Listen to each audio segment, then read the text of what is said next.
سلام كبرات تخاتلتي داسني اكسترا نحجي بستدلو علته وزيناتات حبرت اوروبا بغداي تግራይ ልኡኽ ክሰደድ ምውሳኑ ኣብ ክልል ትግራይ መንጎ ሰራዊት ኤርትራን ሰራዊት ፌደራል ኢትዮጵያን ግጭት ምክያዱ ኢትዮጵያን ኬንያን ብኢደ ዙር ኣብ ግጭት ኣትየን ከም ዘለዋ ዝገልጽ ጸብጻብ ኢትዮጵያውያን እስራት መፍትሖምን ካልእ ዘደህስስ ዜናታት ሒዘልኩም መጽ ኣለኹ ኣብዛ ቻነል ድማ ናይ ወትሪ ተኸታተልቲ ንምዃን ሳብስክራይብ ክትገብሩ ብኽብሪ ይዕድመኩም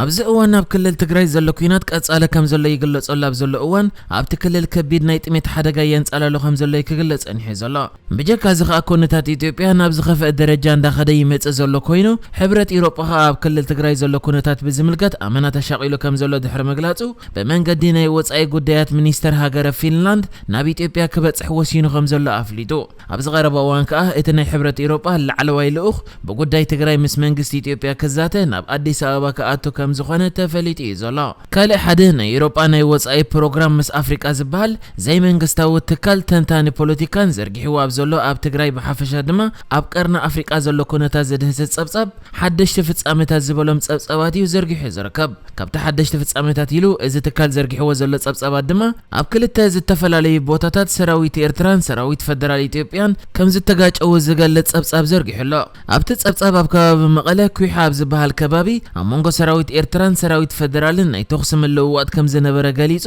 ጠንቂ ናይቲ ኣብቲ ከባቢ መቐለ ዝተኻየደ ግጭት እዞም ክልተ ሓይልታት ግና ኣይገለጸን እዩ ዝርከብ ካብዚ ቀጺሉ እቲ ተዘርጊሑ ዘሎ ጸብጻብ ከም ዝሕብሮ ኣብ ዓዲግራት ዝርከቡ ሰራዊት ፌደራልን ሰራዊት ኤርትራን ብዕለት 24 ናይ ዝወረ ሓደ ግጭት ከም ዘካየዱ ጠንቂ ናይቲ ግጭት ድማ ዝነበረ ከም ታንክታት መሳለ ኣጽዋር መን ይውሰዶ ኣብ ዝብል ከም ዝነበረ ድሕሪ ምግላጽ ካብ ክልቲኦም ወገናት ማለት ካብ ናይ ሰራዊት ፌደራል ኢትዮጵያን ሰራዊት ኤርትራን ህይወቶም ዝሰኣኑ ከምኡ ድማ ዝተጎድኡ ወተሃደራት ከም ዘለዉ እዩ እዚ ጸብጻብ ናይቲ ናይ ኤውሮጳ ናይ ወጻኢ ፕሮግራም ምስ ኣፍሪቃ ዝበሃል ትካል ዝገልጽ እዚ ከምዚ ኢሉ እንከሎ ድማ መንግስት ኢትዮጵያ ኣብ ዝቆመ ግዚያዊ መንግስት ትግራይ ላዕለዋይ በዓል መዘ ዝኾነ ኣብርሃ ደስታ ከሳብ ሕጂ ቤት ጽሕፈቱ ጸብጻብ ናይ 13 ብጥሜት ህይወቶም ዝሰኣኑ ቆልዑ ከም ዝበጽሖ ኣብ መጀመርታ ናይ ዝወረ ሓደ እቲ ናይ ጥሜት ሓደጋ ዘንጻለልዎ ዝነበረ 2.2 ሚልዮን ህዝቢ ኣብዚ እዋን ከሳብ 4.5 ሚልዮን ከም ዝበጽሕ ይገልጹ ዘሎ ብዙሓት ማዕከናት ዜና ይገልጾ ከም ዘለዋ ድማ ናይ ጥሜት ቀንዲ ምኽንያት በጀካቲ መንግስት ረድኤት ከይኣቱ ዕንቅፋት ኮይኑ ዘሎ ድሕርቲ ዘጋጠመ ውግእ ኣብቲ ክልል በረ መንግስታዊ ስርዓት ብምፍራሱ መሕደራ ከቢድ ኮይኑ ከም ዘሎ ይግለጽ በምህላው እዩ ካልእ ምስ ትግራይ ብዝተሓዝ ተዘርጊሑ ዘሎ ጸብጻብ ከም ዝሕብሮ ድማ ኮሚሽን ሰብኣዊ መሰላት ኢትዮጵያ ኣብ ክልል ጋምቤላ ኣብ ዝርከብ ቤት ማእሰርቲ ንኣስታት 3 ኣዋርሕ ዝተኣስሩ ሕወሓት ትድግፉ ከም ተባሂሎም ዝተጠርጠሩ 9 ትግራዎት ከም ዝረኸበ ኣፍሊጥ ይዝርከብ ካልእ ምስ ኣብ ትግራይ ዘሎ ኩነታት ብዝተሓዝ ድማ ጌታ ፓሲ እትበሃል ዲፕሎማሰኛ ኣምባሳደር ኣሜሪካ ኣብ ኢትዮጵያ ኮይና ተመሪጻቶ ላብ ዘላ ግዜ እቲ ኣቐዲሞ ኣምባሳደር ኣሜሪካ ኣብ ኢትዮጵያ ዝነበረ ሚካኤል ማዮር ስርሑ ዛዚሙሉ ኣብ ዘሎ እዋን ብዛዕባ ኩነታት ትግራይ ኣመልኪቱ ኣብ ዝሃቦ መግለጺ ኣብ ክልል ትግራይ ዘጋጠመ ገሰስ ሰብኣዊ መሰላት ጾታዊ ዓመፅን ጨፍጨፋን ብናጻ ዘይሸራዊ ኣካል ግድን ምጽራይ ክካየደሉ ኣለዎ ብምባል እዩ ብዛዕባ እቲ ኩነታት ከምኡ ድማ ካልእ ኣብ ኢትዮጵያ ዘሎ ምዕባለታት ጸብጻብ ኣረኪቡ ተፋንዩ ዘሎ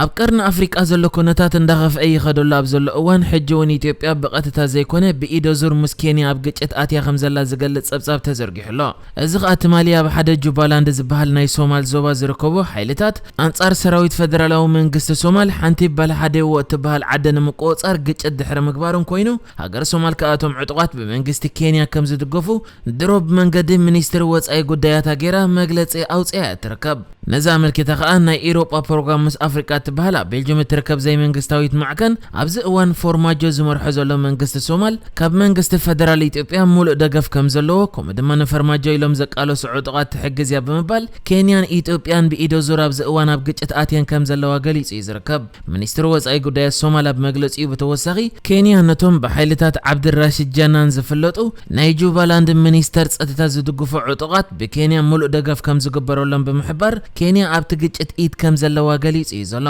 ኬንያ ነዚ ብሶማል ዝቐረበ ዕጡቓት ትሕግዝ ኣለኽ ዝብል ክስ ድማ ምንጻግ ይኹን ወይ ድማ እወይ ይደግፍ እየ ዝብል መግለጺ ከይሃበት እያ በቲ ኣብ ዶብ ክልቲአን ሃገራት ተኸሲቱ ዘሎ ኩነታት ተሻቒላ ከም ዘላ ብዛዕባ እቲ ኩነታት ከዓ ንሕብረት ኣፍሪቃ ድሮ መልእኽቲ ሰዲዳ ከም ዘላ እያ ገሊጻ በዚ ኸ ኣብዚ እዋን ኣብ መንጎ ኬንያን ኢትዮጵያን ብኢደ ዙር ግጭት ይካየድ ከም ዘሎ እዩ ዝሕበር ዘሎ ብጀካ እዚ ኩነታት ድማ ኢትዮጵያ ኣብ ዝሓለፈ ቀረበ መዓልታት ኣብ ልዕሊ ሱዳን መጥቃዕቲ ከቢድ ብረት ጌራ ከም ዝነበረት ይዝከር ይዝከር ሕጂ ድማ ካብቲ ኣብ መንጎ ዘን ክልተ ሃገራት ዘሎ ናይ ዶብ ግጭት ወጻኢ ሚኒስትሪ ባህልን ዜናን ሱዳን ዝኾነ ፈይሰል ሳሌሕ ኣብ ዝሃቦ መግለጺ ኣብ ኢትዮጵያ ዘሎ ገደብ ሕዳሰ ክሳብ 3 ሃገራት ማለት ግብጺ ኢትዮጵያን ሱዳንን ሙሉእ ምስማዕ ዘይበጽሓ መምልኡ ኣብ ግብሪ ክውዕል ከም ዘይኮነ ነዚ ኸኣ 3 ሃገራት መምላእ ናይ ዝዲጋ ክቆጻጸራ ከም ዘለወን ዘርድእ ሕጋዊ ወረቓቕቲ ዝድግፎ ከም ዝኾነ ይገሊጹ ከም ዝፍለጥ ኢትዮጵያን ሱዳንን ግብጽን ክሳብ ሕጂ ገደብ ሕዳሰ ኣመልኪተን ክገብሮ ዝጸንሐ ኣኼባታት ብዘይፍረይ ክውዳእ ጸኒሑ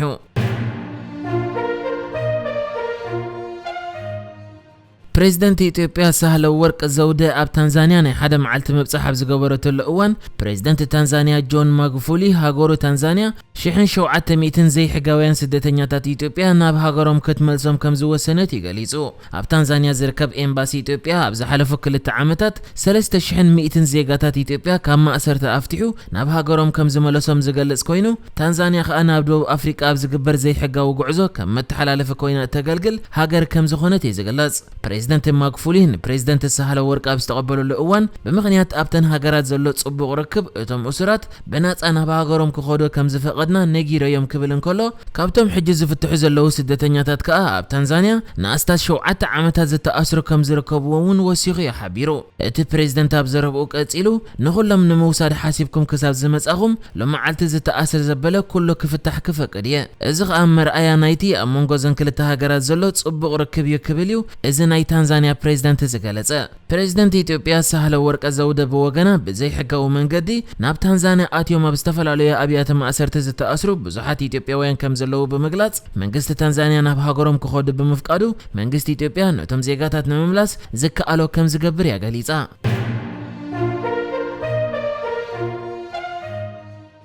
ቀዳማይ ሚኒስትር ዓዲ ጣልያን ጁሴፔ ኮንቴ ሎም መዓልቲ ሰሉስ ካብ ስልጣኑ ክወርድ ከም ዝኾነ ተፈሊጡ እቲ ቀዳማይ ሚኒስትር ኣብቲ ዘሎ ለበዳዊ ሕማም ምቁጽጻር ብዘርኣዮ ምምሕዳር ነቐፌታ ስለ ዝቐረበሉ እዩ ብገዛእ ፈቓዱ ካብ መዝነቱ ክእለ ከም ዝወሰነ ዝሕበር ዘሎ ቀዳማይ ሚኒስትር ጁሴፔ ኮንቴ ካብ ስልጣኑ ምስ ወረደ ካልእ ሓያል መንግስቲ ክተክል ብፕሬዝደንት እቲ ሃገር ዕድል ክወሃቦ ተስፋ ዘሎ ኮይኑ ኣብ ባይቶ ምስ ዝኣተዉ ውድባት ብምዝታይ ከዓ ሓድሽ ሓያል ልፍንታዊ መንግስቲ መስሪቱ ናብ መንበረ ስልጣን ክምለስ ትጽቢት እዩ ዝግበር ኣብ